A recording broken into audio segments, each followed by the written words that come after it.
ሰላም ሰላም ግሬስ ፋርማ ቤተሰቦች እንደምን ቆያችሁ? ሁሉ ሰላም ግሬስ ፋርማዎች ነን። ለቻናላችን አዲስ የሆናችሁ ቤተሰቦች ቻናሉን ሰብስክራይብ በማድረግ ቤተሰብ እንድትሆኑ እንዲሁ ቪዲዮ ላይክ በማድረግ ለሌሎች ፋርማሲ ተማሪዎች ሼር እንድታደርጉ ይሁን። ግሬስ ፋርማ እንደምታወቀው በተለያዩ ቶፒኮች ዙሪያ አጫጭር ቱቶሪያሎችን ቤዚክ ሳመሪን የምታገኙበት ቻናል ነው። እንዲሁም በተለያዩ ዓመተ ምህረት የወጡ እጅግ በጣም ለፋርማሲ ሲኦሲ እንዲሁም ደግሞ ለኤግዚት ኤግዛም ፕሪፓሬሽን የሚጠቅሙ ቻናል እዚሁ እኛ ጋር ማግኘት ትችላላችሁ። ስለዚህ የቻናላችን ቤተሰብ ይሁኑ፣ እንዲሁም ለሌሎች ፋርማሲ ተማሪዎች ሼር አድርጉ ስንል በአክብሮት እንጠይቃለን። ዛሬም ደግሞ የሲኦሲ ዝግጅታችንን ጥያቄ እንቀጥላለን። ኩዌስችን ነምበር 22 ደርሰናል። ስለዚህ ፓርት 1 እና ፓርት 2 ላይ እስከ 21 ያሉ ጥያቄዎችን ሰርተናል። ዛሬ ደግሞ የተወሰኑ ጥያቄዎችን ለማየት እንሞክራለን። አብዛኛው ጊዜ ሲኦሲ ኬስ ቤዝድ ጥያቄ ነው አይደለ? ስለዚህ ረጋ ባለ ወይ ሜን ኮንሰፕቱን ሊጠይቁን የፈለጉትን ነገር አንደርስታንድ ማድረግ እጅግ አስፈላጊ ነው። ምክንያቱም ልንጠየቅ ወይም የምንጠየቀውን ነገር አንደርስታንድ አድርገን በአግባቡ ኬዙን ማኔጅ ለማድረግ 34 years old woman with a 10 history of type 1 diabetes mellitus is planning to become a pregnant and needs health professional advice about her preconception care and diabetes. During the consultation, the health professional discovered that she has been taking folic acid 5 milligram daily for the last 6 months. Her most recent hemoglobin A1C is about 7.3% and her regular medication are lisinopril 10 milligram daily for the management of hypertension and simvastatin 40 milligram daily for the management of hyperlipidemia and NPH. Insulin 20 per, that means 20 international unit at the morning time and 10 international unit at the evening, twice daily. What are the most appropriate advice for this patient? ስለዚህ ይህን ጥያቄ ወይም ይህን ኬዝ ማኔጅ ለማድረግ አንደኛ ሎንግ ታይም ሂስትሪ ኦፍ ታይፕ 1 ዳያቤት መላይተስ አለባት። ለማርገዝ ነው የፈለገችው። ምንድነው ፕሪኮንሰፕሽን እና ኬር እና አባውት ዳያቤት መላይተስ ነው ልትጠይቀን የፈለገችው ነገር እና ሂስትሪውን በምናይበት ጊዜ ሜዲኬሽኑን ፎር ደ ፓስት 6 መንዝ ምን እየወሰደች ነበር? ፎሊክ አሲድ 5 ሚሊግራም ዴይሊ ትወስዳለች። ከረንት ሄሞግሎቢን ኤ1 ደግሞ 7.3% ነው አይደለ? ሬጉላር ሜዲኬሽኗን ስናይ ሊስኖፕሪል 10 ሚሊግራም ዴይሊ አለ፣ ሲምቫስታቲን አለ። ስለዚህ ፕሬግናንቲን እየወሰደች ያለውን ሜዲኬሽን ዊዝ ፕሬግናንሲ አሶሺየትድ አድርገን ማሰብ ነው። what are the most appropriate advice for this patient as a pharmacist? A, targeted hemoglobin A1C for less than 7.5% before conceiving. B, discontinue folic acid upon conception until she start the second trimester. C, everything is okay and no change in your current therapy is needed. D, discuss with a doctor to change lisinopril and simvastatin. ስለዚህ as a pharmacist እዚህ ጋር ማወቅ ያለብን ምንድነው what are the interaction between lisinopril and simvastatin with pregnant አይደለ? ኮንትራኢንዲኬሽን ነው ዱሪንግ ፕሬግናንሲ። ስለዚህ ምንም ጥያቄ የለውም፣ መልሳችን ዲ ነው። ዲስከስ ዊዝ ዶክተር ቱ ቼንጅ ሊስኖፕሪል እንደ ሲምቫስታቲን የሚለው ትክክለኛ መልሳችን ይሆናል። ምክንያቱም ኤሲ ኢንሂቢተርስ ላይክ ሊስኖፕሪል እንደ ስታቲን ላይክ ሲምቫስታቲን አር ኮንትራኢንዲኬትድ ኢን ፕሬግናንሲ ዱ ቱ ኢትስ ቴራቶጂኒክ ኢፌክት አይደለ? መስት ቢ ስቶፕድ ኦር ቼንጅድ ቢፎር ኮንሰፕሽን። ከማርገዟ በፊት ወደ ሌሎቹ ከሴፍቲ አንጻር ወደ ሴፍ የሆኑ ድራጎች መቀየር አለበት። ስለዚህ ትክክለኛ መልሳችን ዲ ነው የሚሆነው ማለት ነው። the next case is 76 years old woman with 50 years of history of type 2 DM and 5 years of history of mild renal dysfunction, complain of feeling of lethargy and sleepiness. Her blood glucose is about 46 milligram per deciliter አይደለ? ኦልሞስት ሃይፖ ገብታለች አይደለ? 46 ሚሊግራም ፐር ዴሲሊትር። ስለዚህ ሃይፖግላይሴሚክ መሆኗን ኤክስፔክት ይደረሳል። ግላይሴሚክ ኮንትሮል was a good for the past several months። ነገር ግን ግላይሴሚክ ኮንትሮል for the past several months ጉድ ነበረች with glyburide 10 milligram twice daily and metformin 850 milligrams 3 times daily and moderate intensive exercise 5 days per week. Recently she has begun fasting አይደለም? ጾም አይነት ነገር እንደጀመረች ነው። the question is what was the most likely predisposing factor for hypoglycemic episodes in these patients? A. Fasting, B. Old age, C. renal dysfunction, D. moderate intensive exercise። ስለዚህ ሂስትሪውን እንግዲህ አይተናል። ስለዚህ ፔሸንታችን ሰው ከረንትሊ ምንድን ነው ሰው ያስቸጋር ሃይፖ ውስጥ ገባች አይደለ? ስለዚህ ለሃይፖግላይሴሚክ ኢፒሶይድ ሰው ለዚህ ፔሸንት ተጠያቂ ማነው ነው? ኤ ፋስቲንግ፣ ቢ ኦልድ ኤጅ፣ ሲ ሬናል ዲስፋንክሽን፣ ዲ ደግሞ ሞዴሬት ኢንቴንሲቲ ኤክሰርሳይዝ ስላለ አይደለ? ሶ ዘ ኮሬክት አንሰር ኢዝ ምንም ጥያቄ የለውም ፋስቲንግ መሆኗ ነው አይደለ? ምክንያቱም patient recently started fasting while on the glyburide especially sulfonylurea ማለት ነው። ሶ sulfonylureaዎችን በምናይበት ጊዜ mechanism of action ናቸው increase the insulin secretion ወይም in the beta side of the pancreas አይደለ? ያ ማለት ደግሞ increase the high risk of hypoglycemia.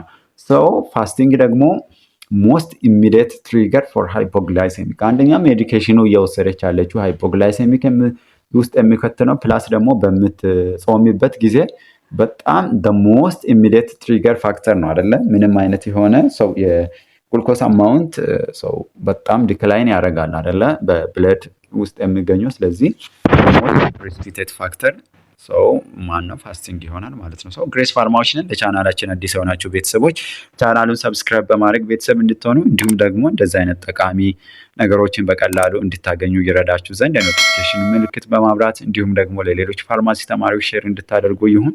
ሰው ለኤግዚት ኤግዛም እንዲሁም ደግሞ ሰው ለሲኦሲ ፕሪፓሬሽን የሚጠቅሙ እጅግ ሰው ሳመሪ የሆኑ ነገሮችን ሰው ቤዝድ ኦን ሚኒስተር ኦፍ ሄልዝ ፕላስ ሚኒስተር ኦፍ ኤዱኬሽን ብሉፕሪንት መሰረት ሰው እኛን እዚህ ዲስክሪፕሽን ላስቀምጠንላችኋል። የቴሌግራም ሰው ሊንካችንን ጆይን በማድረግ የምትፈልጉትን ነገር ሰው ኮንታክት ማድረግ ትችላላችሁ።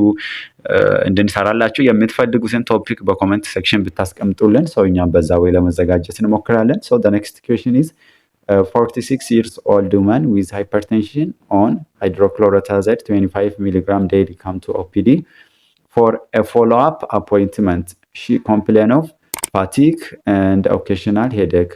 On physical examination, her blood pressure is 146 per 84 millimeter mercury. Pertinent laboratory finding are hemoglobin A1C about 7.9% and fasting plasma glucose about 178 milligram per deciliter. The patient is diagnosed with type 2 diabetes mellitus. So what are the most appropriate initial therapy for this her DM አይደለ? ስለዚህ ሃይፐርቴንሲቭ ነች አይደለ? ሶ ለሱ ሃይድሮክሎሮታዛይድ 25 ሚሊግራም ሶ ዴይሊ እየወሰደች ነው። ሶ ፎሎ አፕ ነው እኛ ጋር ለአፖይንትመንት የመጣችው እና ኮምፕሌኗ ምን ነበረ? ፋቲግ እና ሶ ኦኬዥናል የሆነ ሄደንክ እያጋጠማት ነበረ። ሶ ብለድ ፕሬሸሯን ሜዠር ስናደርግ 146 በ84 ሆነ። ፐርቲነንት ላቦራቶሪ ፋይንዲንግ ሄሞግሎቢን ኤ1ሲ 7.9% ሆነ። ፋስቲንግ ፕላዝማ ግሉኮሳ ደግሞ 178 ሚሊግራም ፐር ዴሲሊተር ሆነ።